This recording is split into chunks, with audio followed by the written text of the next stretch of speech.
বাড়িতে রোজ চায়ের দুধ আসে, সেই দুধ ফুটিয়ে উপরে যে সরটা পড়ে ওটা তুলে রাখি, ওর সঙ্গে একটু টক দই মিশিয়ে রাখি, তাহলে ভালো থাকবে।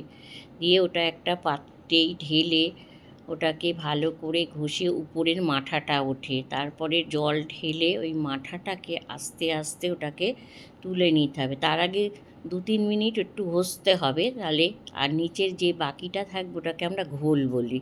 হ্যাঁ, ঘোল খেলে তো পেট খুব ঠান্ডা থাকে, সবাই জানে।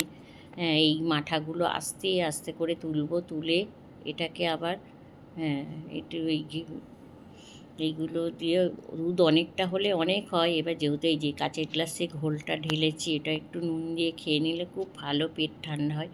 এই যে ঘিটা এখন আমি গ্যাসেতে জাল দিচ্ছি, একটু না নেড়ে দিতে হবে মাঝে মাঝে, হ্যাঁ, আর একটু ঝিমে আঁচে করতে হবে।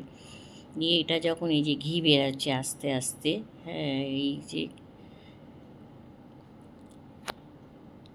আচ্ছা ঘি বেরাচ্ছে, এবার দিয়ে এর মধ্যে একটু লেবুর পাতা, গন্ধরাজ লেবুর পাতা একটু দিয়ে দিলাম, তাহলে সেন্টটা হেভি হবে।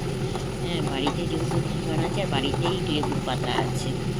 হ্যাঁ, এবার এটাকে একটা ছাঁকনার সাহায্যে একটু ছেঁকে, ওই যে ওটাকে খাগড়ি বলে,